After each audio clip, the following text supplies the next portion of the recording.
Des, udah bisa Des? Bisa mulai? Silakan Pak. Baik. Untuk share screen. Ya, izin.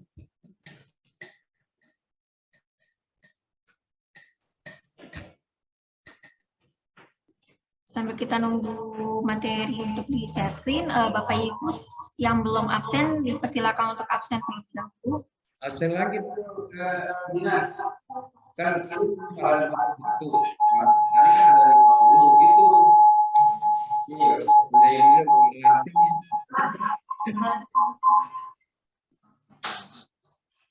udah gue cut aja.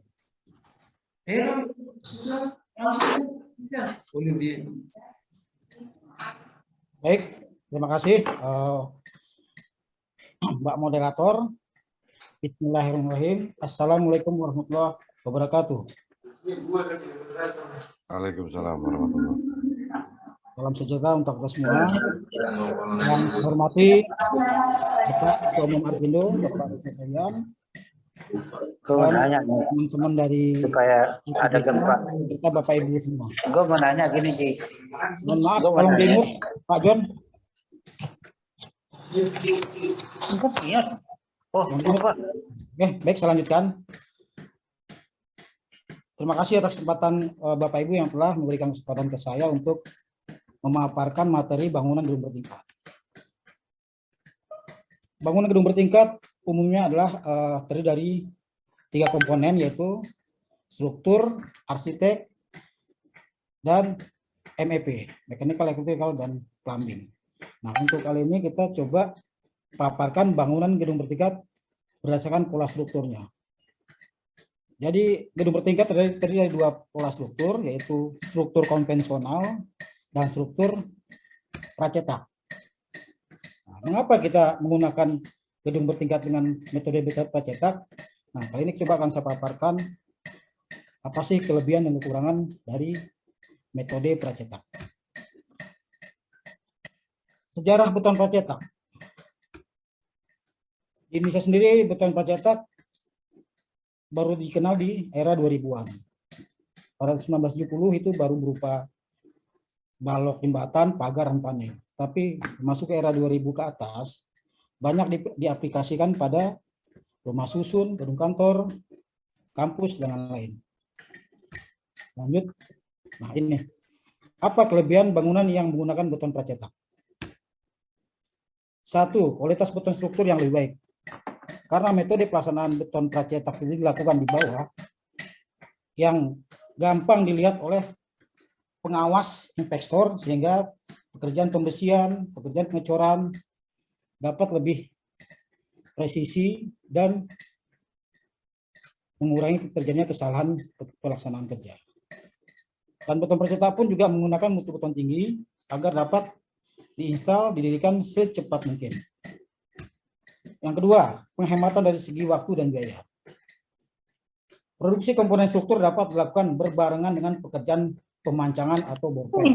Di saat substruktur atau struktur bawah baru berjalan 50%, kita sudah bisa melakukan pekerjaan substruktur seperti pendirian kolom, balok, dan sebagainya. Pekerjaan bekisting juga dapat hemat karena pemakaian bekisting pada beton pracetak bisa sampai 25 kali pakai. Jauh dengan beton konvensional yang hanya bisa dipakai 3 kali. Ada banyak biaya yang dihemat dari waktu dan penggunaan bekisting. Next.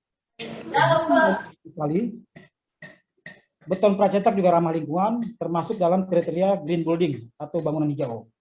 Karena pemakaian material bekisting yang bisa dihemat, kerusakan alam akibat konsumsi material kayu dan triplek dapat diminimalkan. Dan sampah yang ditimbulkan oleh aktivitas konstruksi bisa diminimalisir. Next. Di balik kelebihan beton pracetak pasti ada kekurangannya. Nah, ini ada 3 kekurangan. Jadi 1 itu beton pracetak tidak bisa digunakan di lahan yang sempit karena menggunakan alat berat. Jadi perlu lahan untuk produksi. Kedua, harus dikerjakan oleh tenaga yang terlatih. Ketiga, tidak bisa dikerjakan di tempat terpencil yang tidak memiliki akses karena hampir sebagian besar material dan alat berat umumnya dimobilisasi. Next. Adapun komponen percetak pada bangunan gedung itu bermacam-macam, mulai dari tie beam, slope, 2 kolom, 3 balok, 4 plat dan plat tangga, 5 ring balok, 6 dinding fasad, 3 talang, besplang beton, dan atap. Nah, ini kita mulai masuk ke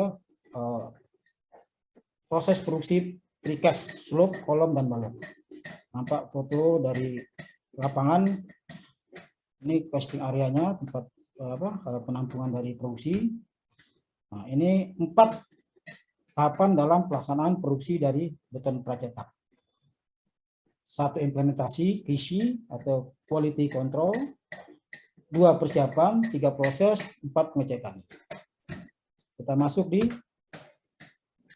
implementasi QC. Jadi di sini memang kenapa kualitas dari percetak lebih baik dari konvensional?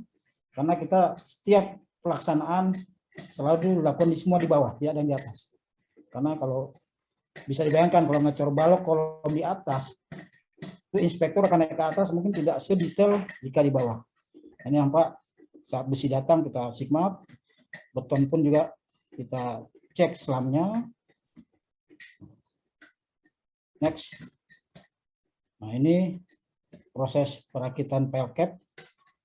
Ini proses dari tes tarik besi, dan ini backcasting dari fondasi pile cap. Lanjut. Nah, ini P, persiapan material juga termasuk nih material backcasting dari pracetak. Jadi dari hollow baja kita pakai backcasting nggak kayu ya, untuk rangkanya kita pakai baja. Terus juga harus dilumuri minyak setiap pengecoran. Nah, ini bahan multiplex 15 mili ini dari vinol, bahan vinol. Next. Ini masih persiapan material. Kita gunakan juga pipa PVC untuk grouting dari stek besi yang nanti akan kita erection. Oke. Next, ini metode dari backcastingnya kita semua harus presisi ya, karena kalau pracetak itu lari aja 1 cm otomatis akan menyulitkan dalam penginstalan nanti. Jadi semua kita harus presisi. Next, nah ini proses pembesian. Nah, untuk project ini karena bentangan kolomnya hanya 5 meter, kita pakai besi 16 untuk tulang utama, besi 10 untuk tulangan sengkang. Balok demikian, panjang balok 8 meter 84 dengan dimensi 35, lebar 65 tinggi. Next.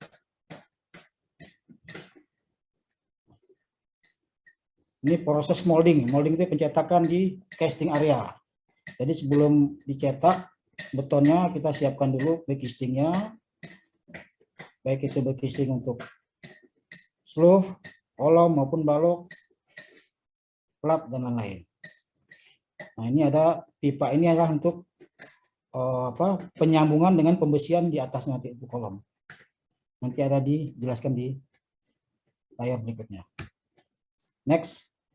Nah, ini selam tes juga tetap umum dilakukan baik di beton konvensional maupun di beton pracetak untuk menentukan tingkat keenceran beton dan kentalannya. Next. Nah, ini pengecoran dari kolom. Pengecoran kolom kita menggunakan biasanya untuk beton pracetak pakai mutu beton K350.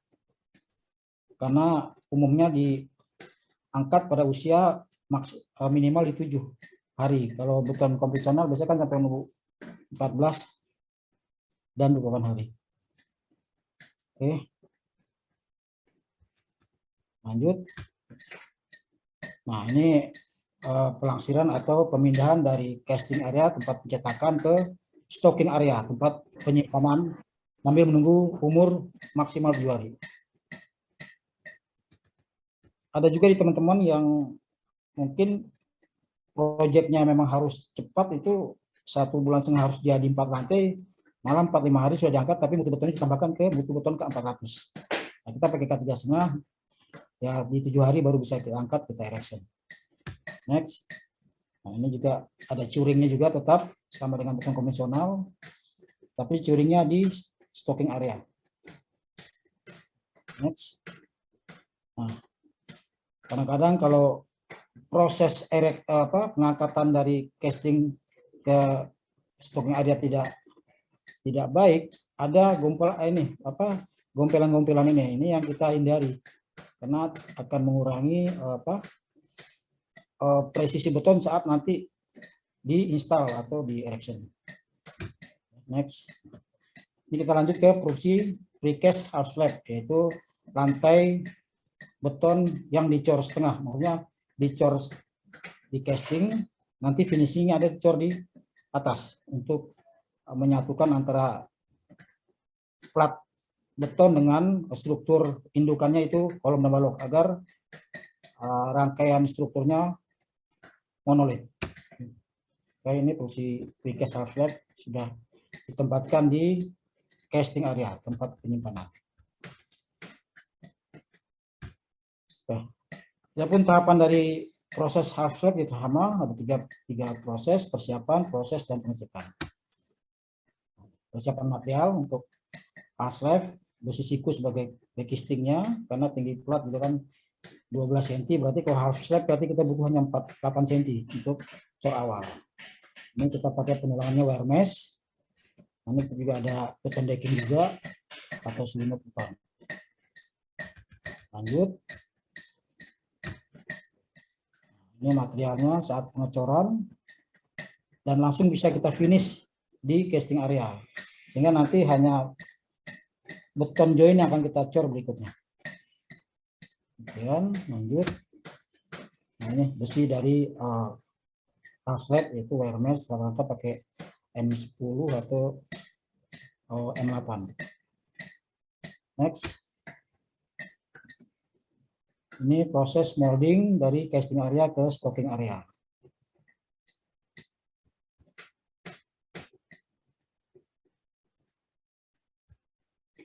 Oke. Juga sama masih proses curing. Nah, ini proses curing tetap dilakukan walaupun menggunakan beton tinggi. Oke, ini yang gagal kita berulang, kita ambil wire mesh-nya, nanti kita pakai kembali untuk fungsi berikutnya. Nah, ini detailnya sendiri, pemasangan kolom itu.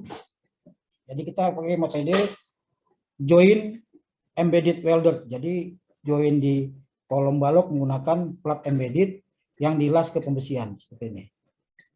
Ini kita pakai plat baja ketebalan 16 mili. Itu kita las di pembesian agar menyatu dengan pembesian yang berikutnya. Ini sama masih ini detail dari pemasangan balok ke kolom ini sama. Nah, untuk balok sendiri kita cor yang atasnya ini nanti pas saat setelah kita erection. Kenapa? Supaya menjaga monolitnya struktur tersebut. Jadi kita nggak cor semua, harus sebagian kita cor di lapangan nanti. Tapi pas di tumpuan aja, di seperempat L. Oke, nah ini proses grouting join. Kita grouting join menggunakan sika atau semikal jenisnya dengan mutu beton K500. Next.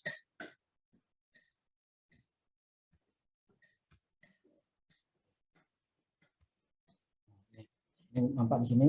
Setelah dicor, setelah diinstal, di erection, kita melakukan pengecoran kedua. Jadi kita sama sekali tidak menggunakan backcasting di sini.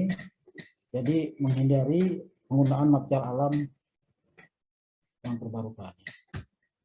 Nah, ini perspektif 3 dimensinya, posisi kolom balok. Sama perspektif. Lanjut. Nah, ini saat pengecoran dari join tersebut, join balok kolom. Oke, seperti ini. Nah, ini yang saya bilang ada space di balok sendiri yang kita sisakan untuk pengecoran nanti untuk pas kita grouting. Oke, ini foto-foto di lapangan kami pengecoran fungsi kolom dan balok di casting area. Nah, ini stocking kolom sendiri. Kita mulai erection kolom, kita kolom masuk untuk 2 lantai. Lantai 1 dan 2, nanti tengahnya kita kasih balok. Menggunakan mobil kren dengan kapasitas minimal 25 ton. Nah, ini saat erection kolom dan balok, ini joinnya yang akan kita kita akan grouting. Oke, lanjut. Nah, ini intinya dari precast ini adalah di joinnya, karena memang sistem precast ini saya cukup banyak ya, mungkin belasan. Nah, ada berapa yang sudah keluar SND-nya seperti ini. Kita pakai join plat embedded yang di las ya. Ini plat embeddednya ini 16 mili, ukurannya kurang lebih 10 kali lebar kolom. Nah, ini ada 2 kanan kiri dan juga. Jadi masing-masing sisi punya plat embedded yang kita laskan ke tulangan pokok dan tulangan ekstra. Ya, lanjut. Ini setelah kita las tadi embeddednya, kita sambung dengan pembersihan, langsung kita bersihkan sebelum kita tutup dengan bekisting. Nah, ini saat pembersihan. Lanjut kita tutup dengan bekisting. Ini saat pengisian join dengan grouting mutu beton K500. Lanjut. Nah, ini yang tadi pipa tadi yang untuk tulangan overlapping yang 40D masuk ke kolom di atasnya. Nah, kita isi dengan grouting juga, tapi chemical grouting ini. Nah, ini nanti tulangan yang masuk ke kolom ini akan mengikat dengan kolom yang di atasnya sesuai dengan standar PBI dan SKSNI bahwa itu harus minimal 40 kali diameter tulangan. Nah, ini kita isi dengan chemical mutu beton K500. Lanjut. Nah, ini mulai install plat. Plat sendiri kita install setelah balok dan kolom berdiri bertahap. Install. Nah, ini yang kita sisakan di plat itu, maka dibilang setengah half slab karena ini akan kita cor setempat nanti supaya struktur kita ini monolit antara kolom, balok dan plat. Nah, seperti ini. Kita cor manual. Tapi ini tentu dengan mutu beton yang lebih tinggi dan ukuran split yang lebih kecil karena kan di sini pembersihan cukup masif ya, cukup rapat. Jadi kita pakai split dengan ukuran 1 cm atau disebut juga screening. Oke, lanjut. Nah, ini setelah kita cor join plat dengan plat dengan balok. Nah, ini sudah jadi ini bangunan precast kita. Nah, ini sudah masuk ke erection ring balok dan atap. Nah, ini sampai talang pun juga kita precast nih. Ini talang, lisplang kita precast semua. Jadi hanya tinggal atap aja, atap kita pakai baja, genteng metal. Nah, ini untuk bangunan 5 lantai kita bisa kerjakan dalam waktu paling lambat 2 bulan untuk struktur ya, di luar finishing dan AFG. Nah, kalau kita pakai konvensional, kita bisa bayangkan dengan 7 item struktur tadi, kalau 1 item struktur kita butuh waktu 2 minggu, berarti kita paling nggak butuh sekitar 3-4 bulan untuk pekerjaan struktur untuk 5 lantai. Nah, untuk precast atau pracetak kita hanya butuh 2 bulan maksimal. Demikian pemaparan saya, lebih kurangnya mohon maaf. Wassalamualaikum warahmatullahi wabarakatuh. Kembalikan ke terima kasih kepada narasumber kita Pak Sarijal, jadi panggilannya Rijal ya. Siapa yang mau nanya silakan. Ini karena terkebatasan waktu 3 orang aja, ya. 3 orang. Gimana ya? 3 orang apa lebih? Boleh? Hah? Ya. 3 orang lebih apa gimana? 3 orang aja. 3 dulu. Halo. Halo Pak Rijal, saya mau izin, saya mau tanya nih Pak Rijal. Ya. Ini saya dari PT ini nih, Binareka. Ingin menanyakan masalah struktur bangunan bertingkat. Ini kan gempa lagi banyak musim nih. musim gempa. Ini saya lihat masih ada aja bangunan kalau ada gempa rubuh. Nah, itu jalan keluarnya gimana Pak supaya gempa ini bangunan nggak rubuh Pak, biar apa bisa biar kuat gitu Pak. Nah, jadi ini Pak, saya lihat apalagi ada apa wacana-wacana nih gempa akan besar-besaran. Nah, saya minta petunjuk Pak, kan kita ini pelaku konstruksi Pak, untuk ke depan apa langkah-langkah kita supaya bangunan ini apa tahan gempa gitu Pak. Oke, oke, terima kasih. Ntar dulu, jangan dijawab dulu aja, langsung aja ya. Siapa yang mau nanya lagi? Pak Rudi. Oh, udah. Siapa? Guntur mana tuh Guntur? Pita Anugrah. Silakan masuk, Bos Guntur. Tuh kan, nggak ada orangnya kan, hilang kan?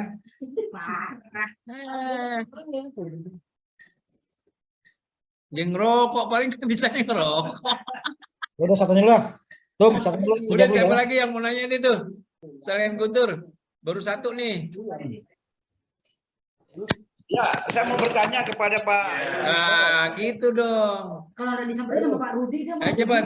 Iya, udah. Langsung, Guntur. Kepada Bapak. Guntur. Lo nggak mau nanya aja lo. Halo.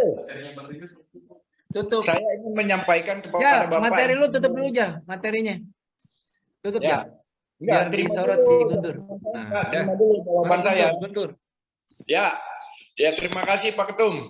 Ya, Saya siap. menyampaikan kepada Bapak Insinyur Rizal, apa perbedaan pelaksana bangunan gedung bertingkat, pekerjaan secara konvensional daripada pekerjaan bangunan gedung bertingkat dengan cara prestes yang pernah dilakukan oleh pemerintah Kementerian PUPR.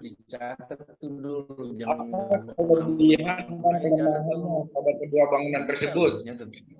Cukup itu saja, Pak.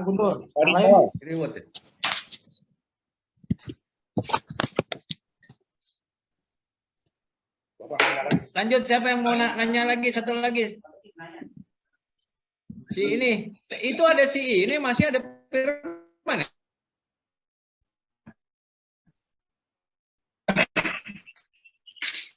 Pak Firman, ada nggak? Oh ya udah. Siapa lagi nih? Kalau nggak saya tutup nih. Siapa lagi yang mau nanya?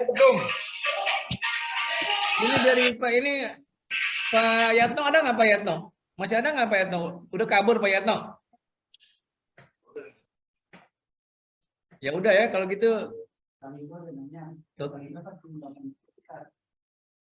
Siapa lagi yang mau nanya nih? Kalau enggak ya kita itu. Izin boleh Pak Ketum. Boleh Pandu, Pak Pandu silakan. Dari mana? Dari PT-nya apa gitu ya? Oke. Silakan Pak Pandu. Kalau saya rekan kuliahnya juga Pak Sahrijal. Ya.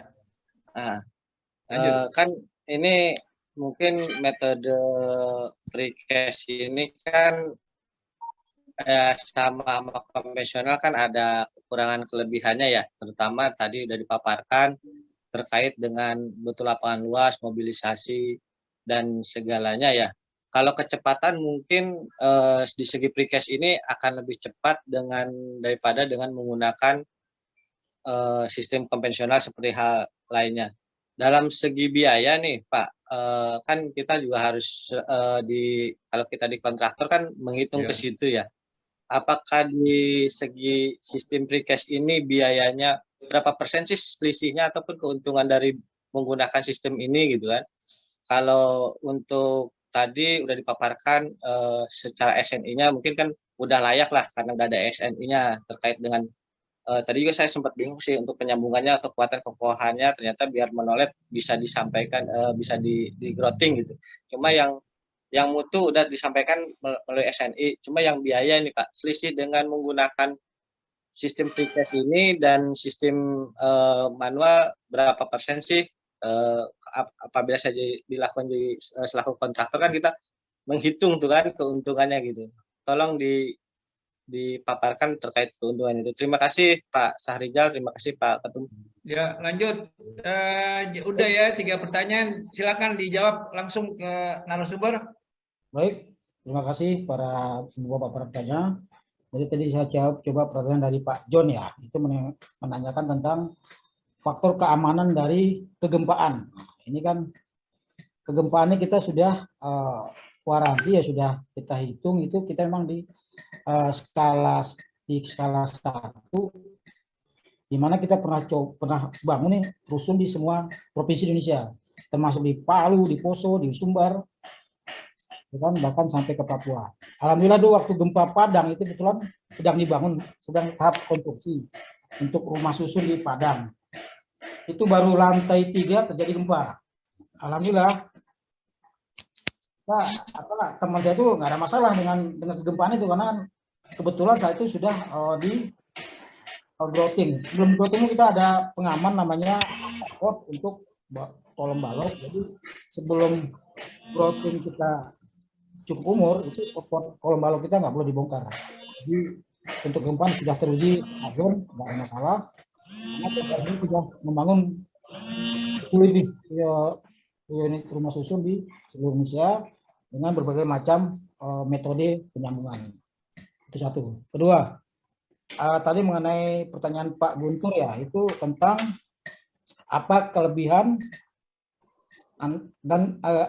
apa kelebihan beton konvensional dan precast. Jadi Pak Guntur gini, umumnya sih precast itu digunakan untuk bangunan yang tipikal ya Pak ya. Jadi kalau bangunan yang nggak tipikal memang nggak disarankan, karena kita terujinya masuk terus untuk kolom baloknya. Jadi kalau nggak tipikalnya akan menyulitkan dan juga berbiaya mahal gitu, karena harus merubah casting area sendiri. Jadi kalau untuk bangunan yang tipikal yang berlantai lebih dari 3 memang lebih efektif, lebih murah kita pakai precast, baik dari segi waktu maupun dari segi biaya. Untuk struktur ya, kalau untuk arsitek dan LP semua sama, bangunan itu sama semua. Nah ini untuk yang ketiga juga tadi Pak Pandu juga mengenai biaya ya, itu kita pernah coba buat penelitian ya, untuk biaya backcasting yang untuk precast kita bisa hemat sampai 60% Pak untuk backcasting. Satu, untuk tenaga juga, kalau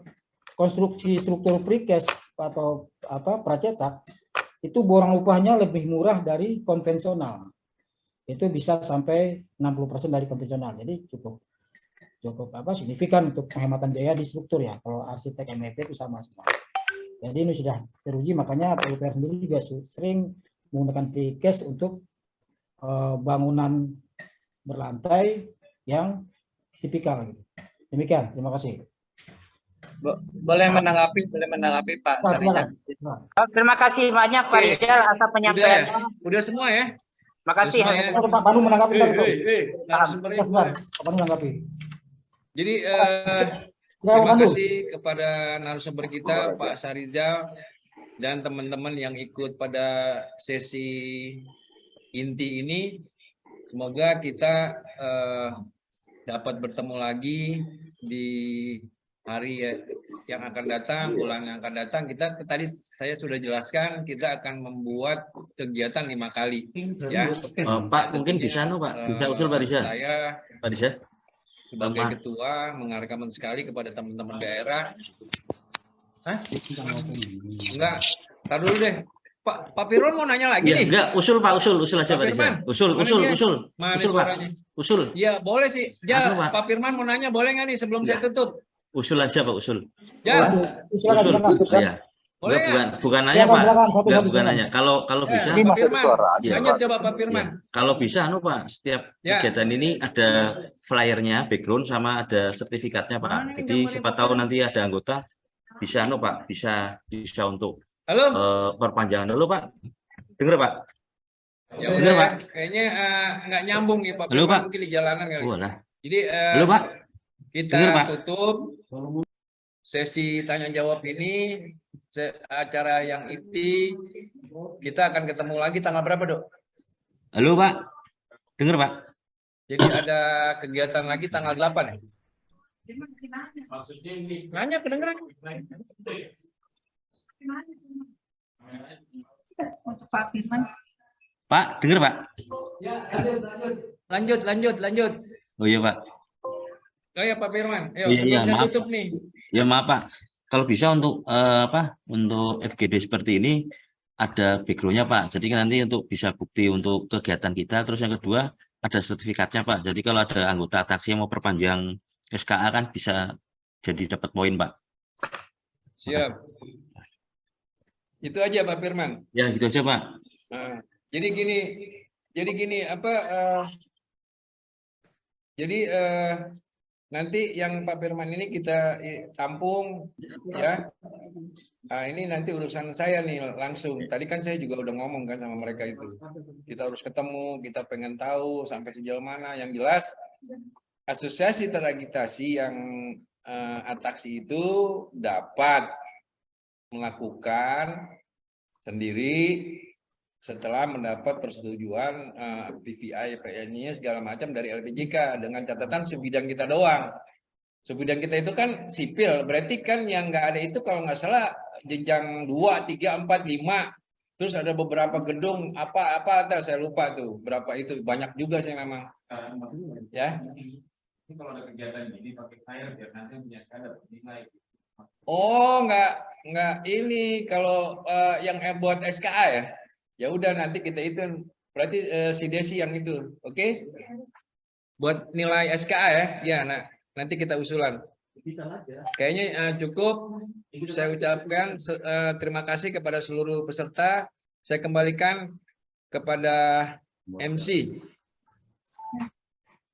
Terima kasih untuk moderator. Alhamdulillah kita telah sampai di penghujung acara untuk hari ini. Terima kasih banyak kepada narasumber, moderator, serta Bapak Ibu Ketua Pengurus anggota Akindo yang telah menyimak acara hari ini dari awal hingga akhir. Semoga banyak ilmu yang didapatkan. Saya mewakili panitia yang bertugas menyampaikan mohon maaf sebesar-besarnya apabila ada tutur kata yang kurang dikenal di hati, Bapak Ibu. Sekian, mari kita tutup bersama acara kegiatan hari ini dengan baca hamdalah. Terima kasih. Wabillahi taufiq wal hidayah. Wassalamualaikum warahmatullahi wabarakatuh. Sampai jumpa di acara selanjutnya di tanggal 2 Februari 2023. Izin nih ya. Desi minta di-share dong materinya. Iya, Pak. Oke, Bu. Bapak Ibu nanti kita mintakan oleh narasumber untuk pemaparan materi yang tadi. Terima kasih banyak ya sudah bergabung di acara kami. Ya, izin lihat.